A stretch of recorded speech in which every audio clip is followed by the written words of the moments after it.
Are you ready to start living a more confident, successful, and safe life, regardless of what's going on in the world or what has happened in your past? Then you're at the right place at the right time. The FemVincible Podcast, where we bring you content and guests to help you focus on moving forward as the powerful you that you are truly meant to be. So welcome to FemVincible. Good morning, everybody. Welcome to today's episode of the FemVincible Podcast. I'm super excited today. I'm super excited every time I do this, aren't I? But you know what? It's because I have people on that rock. Oh, speaking of rock, we're going to talk about something called Sisters Rocking Courage in a few minutes. But yeah, first, I just want to say thanks for being here this morning. I so appreciate you being here. I hope you're as excited to do these as I am. And even when it's just me, I'm still excited because I get to talk to all of you, whether it's live or on the recording. So yeah, I absolutely love doing this. And today I have my friend Barbara Schreiber here. And let me tell you a little bit about her. She, like a whole lot of us in the group and a whole lot of you that watch from other places that are not in the FemVincible Women and Allies Facebook group, which you should probably be a member of that, because if you are, you can interact live with us during these shows. But anyway, just like so many of us, Barbara is a trauma survivor. So she really has a grasp of, what it is that we do here on the show and what I do, because she and I have actually been friends for quite a long time. And so it's really great to have her on today because she's been helping people for a long time. She was in nonprofits, an executive for nonprofits for 20 years or better. And now she has created some new programs. She owns sistersrockingcourage.com. Write that down. And now she does some really incredible work. And today, one of the things we're talking about, because who knows what's going to pop up while we're talking, right? The thing we're supposed to be talking about today is 3 challenges that trauma survivors commonly face when they're becoming entrepreneurs, and I think it's pretty common that survivors who have kind of come out of the dark, they've left the victim place to try to get their life started again. I think a lot of them look at the idea of being an entrepreneur or a business owner. And I would say probably the key reason for that is it's a place of being able to have control of their life again, so that they're not under the thumb of somebody. Remember a while back we talked about financial abuse, owning your own business keeps that from happening to you. But it's also just a place where you get to own what you're doing. And it's a place to have control again, because we know what it's like to not have control when somebody's doing things to us. Barbara, welcome. Thank you so much for being on the show. Thanks for having me. It's a pleasure to be here. And you have already started off this conversation so well, because there's one other piece that I'd love to tag on to when you talk. This is about the work that you do too, Cranford. As trauma survivors, what do you teach us that we have certain tells that predators can look for? So when it comes to working in a business versus working for ourselves, there are times, and I will speak for me personally, and even recently, where I tend to trigger in an environment that I don't mean to.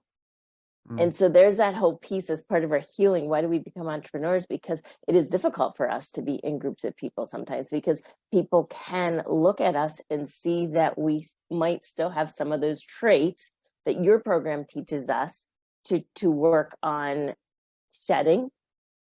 Or I don't know how you want to say it in a better way, overcoming those things. Yeah. Overcoming those body and energy signals that say, I'm a good target, or that I'm weak, or I don't have confidence in myself. It was interesting because I've been in an environment lately where I keep even though I have confidence in what I'm doing, there's a different environment where I try to be smaller because of not overshining. Like a good example, and I say this laughing because I used to be one of those kids that was always at the pool. Don't get in my sun, don't create a shadow. But there, like I need my tan. But there are people out there that really take that as a life and death situation, where if they feel that you living brightly overshadows them, they will take that as a personal attack. And yeah, so there's this whole piece of like, why might we want to become entrepreneurs? We might want to do it because we want to turn our pain into purpose. We might want to make the world a better place so less people have to suffer the way that we did. We might want to do it on our own because we're so used to doing everything on our own. So when we talk about the three things, they're actually going to be super duper simple, and we'll see how the conversation goes. But as trauma survivors, it can be very hard for us to be seen and feel confident when we're being seen. Being heard can become difficult as well, because when we're in that being heard, looking at being heard, what are our words? Are we using the right words? Oh, I'm sorry. What are we used to doing? We're used to apologizing or changing our pattern. So as trauma survivors becoming entrepreneurs, being seen, being heard, and the third one is being supported. Right. We are so used to doing things by ourselves, thinking on our own, trying to create safety on our own. So that's what we're going to talk about today, the three challenges, and what do we do about that? If we're going to be entrepreneurs, we need to be seen, we need to be heard, and we need to be supported. Yeah. And it's interesting, a moment ago you were talking about being in a workplace where if you're actually trying to shine, if you've overcome some of those challenges that, we carry with us from our times of trauma, which can be there for your whole life if you don't work through them. It's one place where we're trying to shine, trying to be fully us, and then somebody else tries to squash that. So there's the place where you have that versus the place where you're a little bit afraid to be seen, because depending on what your trauma was, being seen or heard was dangerous. So, and even though these three things are going to be simple, don't think that means they're not powerful. It's one of the things that I like to share. Most of the stuff I teach, all of the stuff I teach is actually really very simple. And that's what gives it its power. It means you can use it all the time and you can use it in any place. So I'm excited to see what these three things are that Barbara's got for us. Hey, before we start on that, I told everybody that you have Sisters Rocking Courage. Yeah. You want to talk about that for a minute? Oh, I'd love to. Because it's just a group that has women from many countries. I was just looking online and I think we're up to 9 countries there. Oh, awesome. Yeah, it's pretty cool. So it's where women come together, whether they know that they have trauma in their life or not, because that's a big question that I get. Like, what is your definition of trauma? And for me, trauma is for those of us to have had to mourn the loss of something that was really important to us. So that could be something we wanted. It could be health. It could be relationship. It could be the loss of somebody important to us. So trauma can be, and why can it be many different things? It can be many different things because it's how we react to it, how we respond. So when we've had to live a period of our life mourning the loss of something, sometimes it's more aggressive, but not always. It's that piece of how do we become what we wanted, understanding that life doesn't always work out the way we had hoped. Right.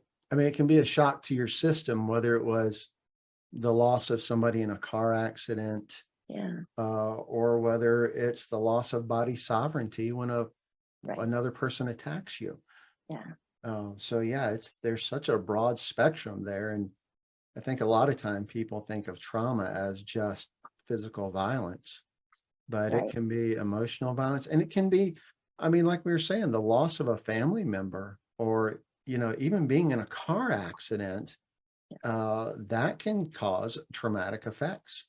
That trauma can show up in your life in a lot of places. So well, and it becomes internal then too, right? You and I know it from a different perspective, where we were left on our own to try to figure out life at a young age. And who could we turn to for help? That's that, like being supported.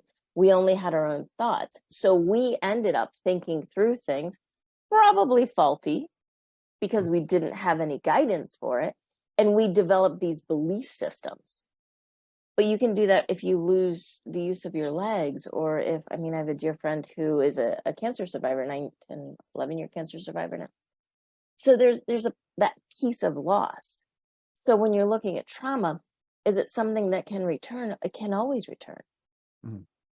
And for those of us who are wanting to make good out of our life and not let that trauma define us, there's this piece. I love asking the question, what is your superpower? Because that superpower is where your value lies.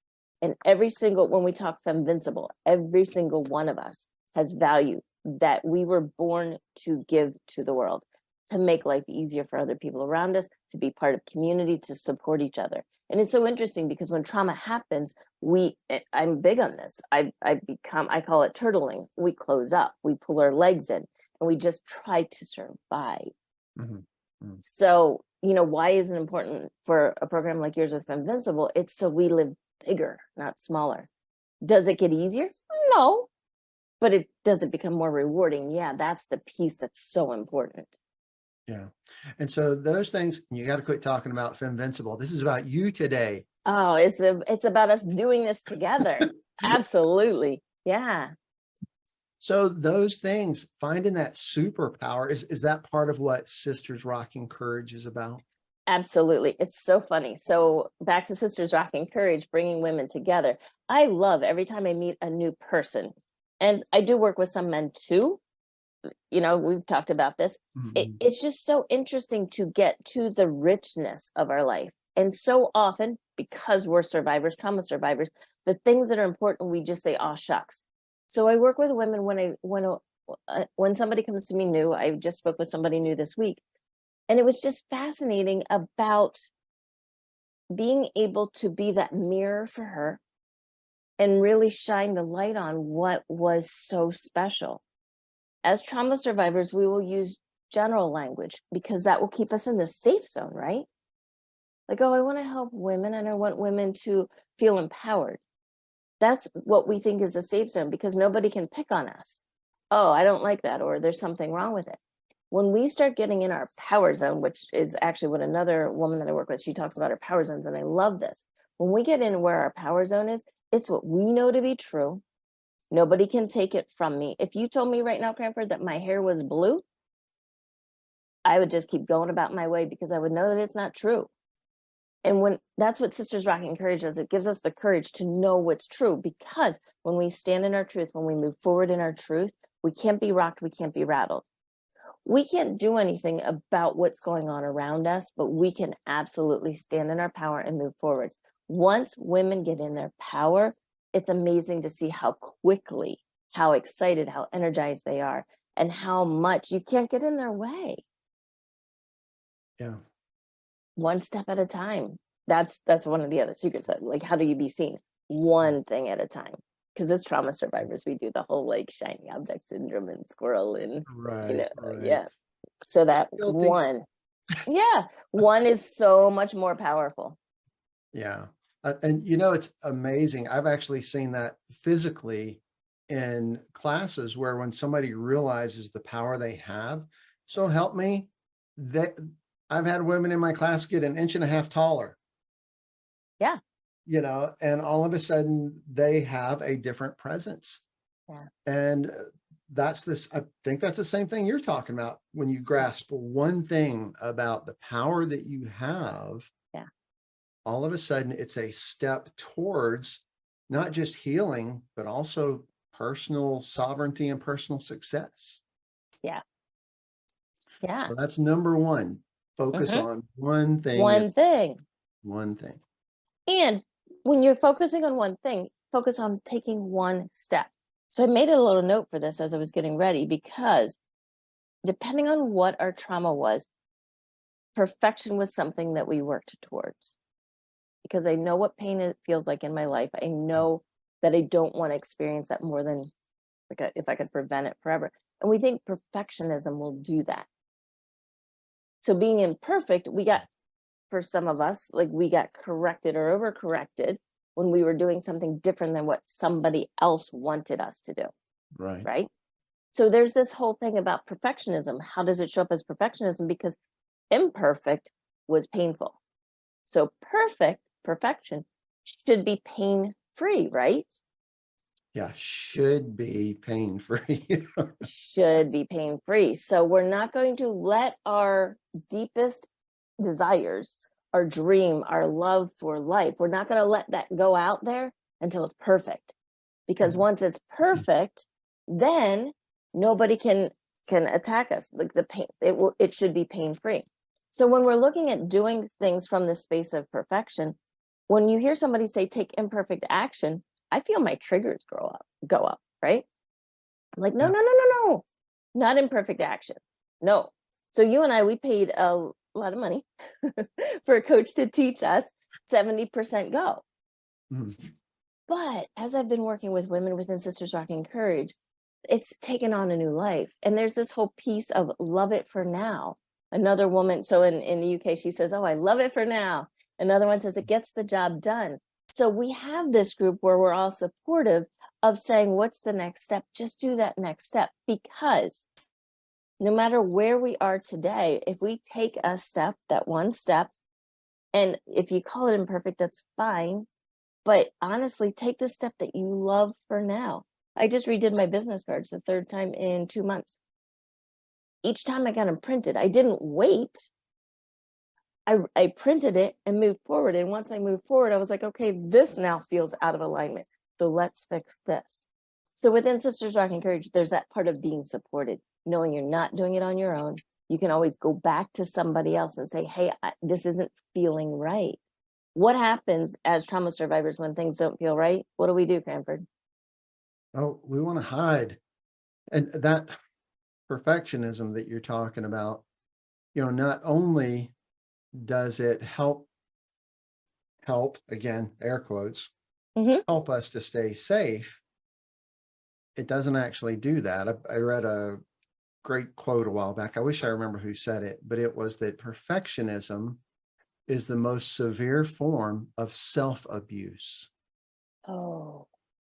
So the very thing that used to happen to us, we now, in a way, do to ourselves. That we try to force ourselves to be at this ridiculously high level of achievement or of perfection. And it's another one of those things that keeps us in a triggered place. We aren't able to shine. It keeps us in a state of fear. So it's not a powerful place. And there's a piece of it where I think I hear women say like, oh, I'm too afraid to like take one step. But that's where the freedom is. It's sort of like, I deal with the same thing you're talking about where a project looks too big and I'm like, instead of taking one bite, I'm just going to go do something else. Yep. It's even like coming in to clean my office. I look at it, I'm like, oh, it's too much. I'm going to go look up funny memes or something. Oh, yeah. What I have to do is go, okay, I'm going to straighten the top shelf of my bookshelf. That's it. One thing. And that gets me in there. And just like you're saying, it gives me the ability to now go, oh, I did it. I'm going to go ahead and do the second shelf. Yeah. It actually gives you the energy. It inspires you. And all of a sudden you're like, oh, I can do that. Now you have more energy than you had when you were avoiding the shelf. So where in working in a business would you say, well, man, what am I trying to say? There's so many steps in being an entrepreneur, so many, is there a good way to look at those and go, I'm going to break this down. This is my step one so that I'm not overwhelmed. Is there a way to look at all the things we have to do and break them down a little bit easier? Follow your gut. So how do you break them down for them to be easier? Is follow your gut. If you're trying to do something that doesn't feel right, that you feel resistance to, it's not that you have to do it differently or that you have to map it out or put a plan together. I mean, some of those tools will help, but if it doesn't feel right, that's your internal safety mechanism Like if you do find that you're off doing memes, it means that something's not aligned yet. Mhm. And so when you're talking about breaking it down into little bite sizes, do the piece that excites you. Yeah. Move that one piece forward. And there's a difference in, feeling your gut that goes, you need to do this or don't do this, versus your fear going, oh, don't do that. Go do something else. Right. Absolutely. Yeah, because we've talked about this. There have been times where I really struggled with moving something forward. Well, my website was a big one. But that whole time, internally, I was processing things. I was taking in data and I was learning. So what I've found sometimes is those down times are actually re-energizing times where you're collecting data, gathering information, ready to move on to the next. Do what you love. It's not like a big do what you love. It's the pieces of do what you love in what needs to be done for that day. Yeah. And I guess the other thing to look at too is when you're feeling that fear of not wanting to do that, when it's something you really need to do, Yeah. look at it and go, what's my fear about? Because if you question your fear and it's empty, it's really just a runaway thing. If you look at it and you feel the fear and you're going, oh, that means I have to get bigger. Well, now that's a compass needle pointing you in the right direction of growth. Yeah. So, well, and you actually, I love how you said about the question, and you actually landed on a really important piece of it when you said, it just to clean up the room is too much. What your brain did for you was say, how can I make progress cleaning up the room? Oh, I can look at that shelf and I can do that shelf. Funny example, before the pandemic, I had a linen closet that was a runaway. It was just like never going to get cleaned up. And it was just one closet. I don't know why it was such a monkey on my back. And then when the pandemic hit, I didn't sit there and say, okay, on Monday, March 16th, yeah, it was actually a Monday. On March 16th, I'm going to do the linen closet. That's not how it worked. I woke up one day, it was within the first 2 weeks, and all of a sudden I was like, I think I'll tackle the linen closet. And boom, within an hour and a half, it was finished. And it's been finished ever since. So there's this piece of inspiration where if you kind of have it on the back burner, what are the things that rise to the top that will move your needle? If your goal is to get your room cleaned up, that question that you had, Cranford, how can I do this and feel energized about it? So that gets you over your one thing. Now, what's number 2 out of our 3? Being heard. Why do we have such a hard time being heard? I mean, I don't guess it's our ability to be heard. It's our fear of being heard, isn't it? Yes. And so what do? We sabotage.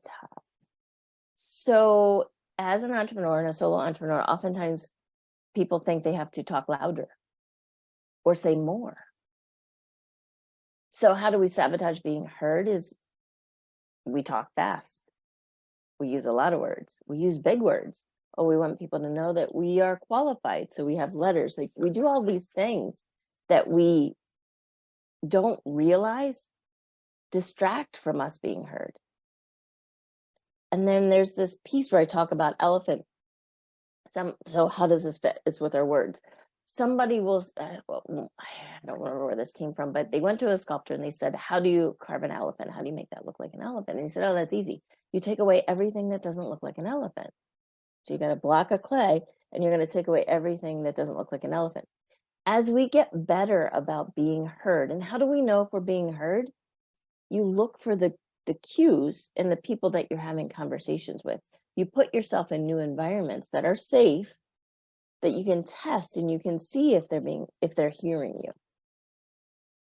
We think that we have to do more with words when the truth is we have to do less. I'm working on a blog article right now that literally it's called Headlines and Horseplay. 3 words. It's intriguing. I'm going to want to read. What is it about headlines and horseplay? So how do we really know where our truth is? And what are the words that align with us being heard? Yeah. we're trauma survivors. We're busy. We're doing, we do, we give, we want, we share, we're off doing all those things. Mm-hmm. But a real value is in doing less, being heard more. I have this thing about what is your why? WHY? Everybody talks about that, right? What is your why? Right. Who hears you? So who is hearing you? Is your why big enough? So often women want WHY, who hears you? hears you, Cool. right? Is your why big enough that it will keep you moving when we have those times that we start to doubt ourselves? Are people hearing you? If you get enough people to hear you, you can't quit anymore. I was in a little conference the other day, and we were talking about saying too much. And it just popped into my head because it fits right in with, what you're teaching people. And I learned that over explaining is extremely common among trauma survivors, because we want to make sure that everybody understands so that nobody's upset, nobody's angry, nobody has hurt feelings. Yep. And, the little note that showed up in this conference, in the chat was, say it once instead of repeating yourself, because, I'm a repeater. If you've watched any of my stuff, I do it sometimes. Okay. But to, especially when you have a class, when you have people in front of you, say something once and ask a question to get engagement to see if they got it. Mm-hmm. Like, how did I never think of that before? But that's right on. That's, again, who's hearing you? Are they getting it? Or are you just rambling, which will, again, make people stop listening? If they aren't hearing you, the louder you talk, the more you say, they still aren't going to hear you. So what do you add into your speech? Not like your written speech, but in your speech with people, you add into it to make sure people are really grabbing it. Or are really feeling it, I guess. So what's interesting with Sisters Rock and Courage, the way that I do the program, the marketing pieces that we teach, is they get no homework. I do the active listening piece. So I will ask questions. I was just working with a woman 2 days ago, and I said, no, don't do homework. Just start talking. So she's talking and I'm taking notes down, and we're working through things. And within 45 minutes, so every piece, when you say, like, can you break it down? Whether it's your author's bio, whether it's the description of your program or your product. I'm trying to think of what else. All of those pieces, as we put them together, it's the headline, it's your program title, it's your modules within your program if you're doing a coaching piece. All of those pieces can be done succinctly in one catchy title and 1 or 2 sentences. So how do I do it when I'm working with the women is I just listen to what they're saying, and I use the words that they're using, and I feed it back to them, and I say, does this feel right for you? So often with the marketing piece, and I tell them, do not work on this on your own. Once they get a pen in their hand or typing at a computer, something happens in our brain, and we start talking in a way that nobody ever talked. It sounds very elevated, or honestly, people just want to make eye contact. I talk about this with the women. Are you making eye contact? Are people interested? Are they still listening? Do they ask questions? Are they engaging? That's what you want. And it's so hard for us, and I still struggle with it too, to take what we think and communicate it in a way that's attractive. In connecting, look at them. And I love that you do that with your clients, instead of go write this out, say it now. I'm listening. Let's see if I can hear what I know you're trying to say. Yeah. That's just so smart. It's so much quicker. And it takes away that piece where they get frustrated. And you were saying about the self-abuse.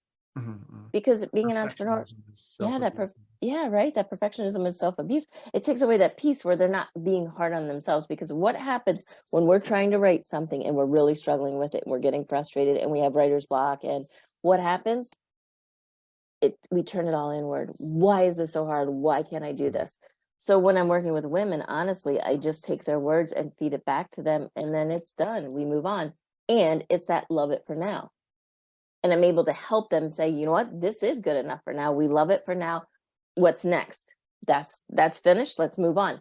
Because it's never, we've heard people talk about this in different ways. There isn't a start line and a finish line.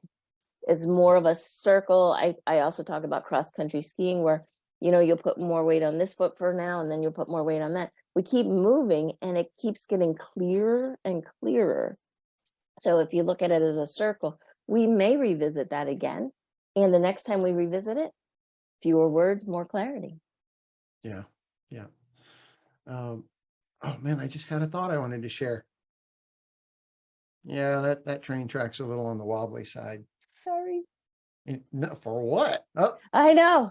this trauma thing. I'm sorry. I was here doing what you asked me to do. No, I used too many words. What the heck was it? Oh, well, anyway, let's see. What's number 3 that people do? Be supported is the third challenge that we have as trauma survivors, because do you want to take a whack at this one, Cranford? Why do we struggle to be supported? So you're saying their challenge is allowing themselves to be supported. Yeah. We don't want to allow ourselves to be supported because I would say, I hope I get this a little bit right. For me, my trust was broken. So how do I let somebody support me when I don't know I can trust them? So I must do it myself, which is not very helpful whatsoever. Yeah, but it's true. Like we only had ourselves to rely on. And how do I trust you that you're going to be around, or that you have the best intentions? Maybe what you're saying isn't in the right direction for me. I mean, and especially as an entrepreneur, this is your baby now. I mean, this is my baby. So I know there's a lot of people that could probably help me, but but this is so close to my heart. Yeah. I've created this from nothing, and you're going to want to change it. So right. I don't know if I have stress in my shoulders now just from thinking about that. But real. But I mean, have you ever watched the Shark Tanks? Yeah, I've seen like an episode. Okay, so I'm always intrigued because these people go on to Shark Tank with this fabulous idea, and they have these people who have been wildly successful. And they're like, I'm here because I want your funding, but I want to keep doing it the way I've been doing it. And it's fascinating to me, because as humans, we are like, we've birthed this dream. And now it's, how big do we want it to grow? And can we that's that whole thing of like, let it go and see what happens. But we're like, that's not my vision. Oh, but honestly, we don't even quite know what our vision is. And I don't wonder, I know this is the truth in my head. Yeah. I think about support also. Well, what if somebody supports me and all of a sudden I get real big and succeed? Now I'm in front of everybody and the spotlight's on me. Now what do I do? Right? Because now we have to figure out that phase, that step. I don't know what it looks like for me to be on stage, or right? Like, I don't know what that looks like. How will I do that? And that's right back to number 1, isn't it? Being seen. I know, right? Yeah. Yeah. So those are the pieces of finding safe spaces. And that's what we do within Sisters Rocking Courage, creating that safe space where we can all take another step in the direction of being seen, of being heard, and of being supported. Because for us, Cranford, I love that you talked about trust. Trust is key. We can't trust anybody but ourselves. And if you look inward, we know that we don't have all the answers, but we don't know who does. And what if I trust this person and they lead me astray? Or even if it feels like it, you can all of a sudden be in a triggering event and shut down everything. Yeah. So where can you come to that's a safe place that can help us see, oh, that was just that one-time event, or what did you learn from that, or how can we move forward? Because here's the thing, Cranford, as we step forth and are seen, I was just talking with a woman this week about this, as we are seen, people may, we know this about our world and our culture, people may not like us because of that, or they may not like what we wear or what our hair looks like or whatever those pieces are. And that's why it's so important to really get to what our truth is and what our why is. Because when we talk about who hears you, we want to make sure that we are communicating with people that really want and need what we have. Because sometimes we end up trying to cultivate our branding to just, when people will say like, who's your avatar or who's your ideal client? And we kind of get lost in that because we're like, okay, well, we need somebody who has money. But when you're making that eye to eye, heart to heart connection for what your why is, mm-hmm. then everything will fall into place. But that all becomes, I mean, even as I talk about it, like, where is your level of comfort in that? It's like, oh my goodness, what about that? And what about that? And I hadn't thought about that. Should I be thinking about that? Oh my. So there's this whole piece as we're looking for support. What is the support that we need at this moment in this time for this one and only one step we're taking forward? Mm-hmm. And I don't know if you do this in your Sisters Rock and Courage community, but do you have like a social place? Because, you know, I mean, like what Barbara's talking about, to be able to find a place where it's safe for you to share, for you to talk to someone who gets you, who understands the challenges of a trauma survivor. Now, and just remember this, everybody, this isn't like right when you come out of trauma. That's, you know, there's a different kind of help that you need when you're right out of trauma. So we're talking about farther down the road. But in those places where you have come out into the light, you know, I think of trauma places as in the dark. So as you're getting out of the darkness and creating a place for you to have your own power, like in your own business, to have a place where people understand that. Barbara, is that something people can do inside Sisters Rocking Courage, where they can reach out to each other? They can absolutely reach out to each other. And I have been connecting women over the past year. And it's funny that you mentioned that, because it's been something that more women have been coming to me lately. So as of December, there will be regular planned events every month for just things like, because I was thinking about what was important, what helped me grow. And there were safe places that I could practice being heard. Like, it was just practice, and there was no harm, no foul. And that helped me grow so much, because I was like, ooh, that didn't feel right when I said it. Not necessarily like what was the response, but if you can't say it in a way that it makes you feel confident and strong, that's your first clue. So yes, going forward, starting in December, I was just mentioning this before we started, there are, within Sisters Rocking Courage, there will be weekly and monthly events where you can practice what you're working on, where you can come together, where you can celebrate your wins for the week. Celebration is so important. And what do we do as trauma survivors? That was nothing. Yeah, that was so last week. Or celebrate it so that your brain goes, oh, this is what we're doing now.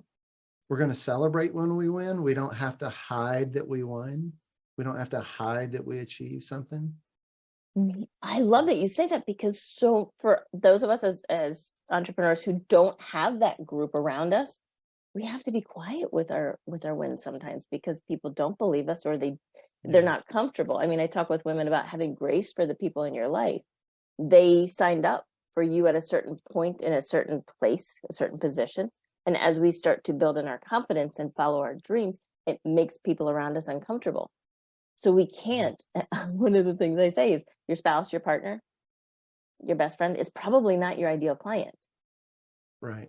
So if you're celebrating around them, it can trigger more trauma in our life, and that's not what we want. So yes, starting December, yes, go to sistersrockingcourage.com and you'll see on the schedule different events that you can be part of, and with women in different countries too. Awesome. And by the way, that's sistersrockingcourage.com. And I'll put that in the notes. Just so you guys know, we're doing this live, but I'm gonna edit some stuff and put some notes in, and I'll put it back out on the Facebook page and in the Facebook group and on the YouTube channel and wherever else. So it'll have some notes in there. And I know that I think Barbara had something else that she wanted to share, but I'm not ready to put it in the notes right now. So I don't want to say what it is, but it's a little special something she's got coming up. So be sure to look at the recording when it comes out. So you can see. Cranford, I don't know, because I was going to be following up with you on this too. I was asked to put a summit together, which I said I would never, ever, ever, ever, ever, ever do. Ever do. So, but when you're living in your truth and you understand what your why is, sometimes things look a little bit different when they come to you. So I was going to be talking to you about this too. I'm working on a book called Fear. It's actually Guilt, Grief, and Shame. It sounds fun. How to live what? Guilt, grief, and shame? Yep, yeah, that sounds fun. How to live when it hurts to breathe. And I've been asked to put a summit together. So I'm going to be tapping you up for that, because there are so many men and women, because I'm hearing from more men now too, that live secretly. This is the whole being heard, that keep it a secret of what they're feeling and how desperate they can be feeling at times. Well, then I want to go back on what I just said, because if you're doing that too, I know you're going to be really busy. So that the thing that we had talked about earlier that we might put out later. No, put that off. No. When you do what your big why is, the energy is there and it just keeps moving forward. So yeah. Okay. Yeah. All right. We're good. Interesting. A summit coming up and a book. That is so awesome, Barbara. Yeah, and I'm working on a group book too. It's fun stuff. The energy is there. We're already at 45 minutes. Man, I know. This just rolls so fast. Yeah. So anything else you want to throw out there as a last thing for everybody? I mean, just as a recap, let's say the three things that women, well, not just women. I'm a violence survivor and I deal with the same stuff. So it's not just women. This is anybody who's dealt with trauma. And like Barbara said, we're not talking about just sexual abuse or, a violent parent or spouse. Trauma can show up in so many ways. So the three things were being seen. Yep. The fear of being seen, the fear of being heard. And number three was the fear of getting support. Supported. Yeah. I'm so proud of myself. I remembered three whole things. See, I'm celebrating my win. You're a rock star. Absolutely. Yeah. So it's interesting. I was just on a summit earlier this week, and they were talking about, like, what if you've had a privileged life and you don't have much trauma? One of the things I like about the Sisters Rock and Courage community is if you want to support people, you want to be supportive of women in trauma. But even honestly, this is just about people in trauma. We were meant to live our best life. And yes, we can be around people who might not be in a healing space for what has happened to them, but that doesn't mean that we should put our life on hold, our dream on hold, our purpose for being on this earth. We shouldn't put that on hold simply because other people around us aren't ready yet. Right. So I love that whole, I celebrate your win, Cranford, the fact that you can remember those three things. I think it's actually going to help you as far as this week. Something may pop up, and I can't wait to hear what that is, along the lines of like, oh, being seen. Yeah. Yeah. I do have a couple of meetings coming up that I have a little intimidation about, but the possibilities are huge of being able to help more people. So I'm going to push through my fear. Yeah. Hey, everybody. I don't know if you know this or not, but Barbara is a member of the FemVincible Women and Allies Facebook group. It's a private Facebook group of mine, but you can go over there and request to join and I'll let you in and you can reach her directly there. Barbara, how else can people reach you? Oh, also in the, I have a Facebook page and we're getting ready to launch some smaller groups, but the Facebook page is Facebook/Sisters Rock and Courage. Follow me there. You can find me, Barbara Bolton Schreiber, on Facebook. Also, I'm on LinkedIn. There's so much that we need to do to change this world. We need to make at least safe pockets, safe places where people can come really be who they are. So connect up. I was a guest lecturer last week that was pretty cool. And I was telling the young folks in college, reach out. Even if you think that somebody is like miles ahead of you, reach out, be very clear with what you want from them. If you need help for something specific, just message me. Just don't sell things to me, but absolutely message me, message Cranford and say, hey, I love what you said, or I have a question about this. People are here to help. We're on this journey together. None of us has all of the answers. Don't you like that? None of us has all of the answers. Yeah. So, yeah. Sounds like you took a speech writing class. None of us, all the answers. I'm down with being up in my mood. Oh my Awesome. goodness. Okay. And everybody, I'll get all of Barbara's social links and stuff, and I'll put them in the notes. Thanks, Cranford. So that you can reach out to her and see the amazing stuff she does and join up in her community that is opening up next month. Yes, December. Yeah. We're going to do some soft launches here in November, but for real in December. Yeah. Cool. And honestly, it's things we've been doing for the past year and a half, but now putting it in a structure that's easier for people to join in and come into. Gotcha. Yeah. That's cool. Yeah. Well, all right. Thank you, Barbara. I appreciate you being here. Everybody, thanks for showing up. And I just so appreciate all of you spending your time, whether it's in the live or on the recording, to see what I've got going on here, because it is all for you. You know, everything here is for you. And if there's something else that you would like to see or a topic you want me to cover, send me a note. And while I'm talking about notes, go ahead and post in the comments. I would love to see those of you who are already starting businesses. I'd love to see, you know, what your views are on those 3 problems that Barbara talked about and how to get over them. And if there's something else that has showed up as a problem that you recognize might be a little bit of baggage from your trauma stuff, or maybe a lot of baggage, right? But yeah, put that in the comments. And just because, remember, when we share in the comments, it's something that may help somebody that doesn't even know you, that I didn't think to say, that Barbara didn't think to say, you know, and the way you explain it might be the light on somebody's path to help them get over a challenge. So True. Be active, share in the comments and in our community. And yeah, so thank you, everybody. I will see you next week. Barbara, any last words? Well, Cranford, you were saying leave a note, be seen, be heard.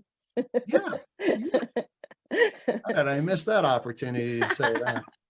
No, you're good. Yeah. No, that's it. Thank you so much. It's been an honor and a privilege to be here with you. It's been great having you here, Barbara.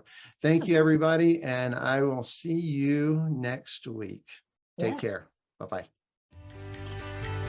This has been a production of LabCalf LLC and FemVincible.com.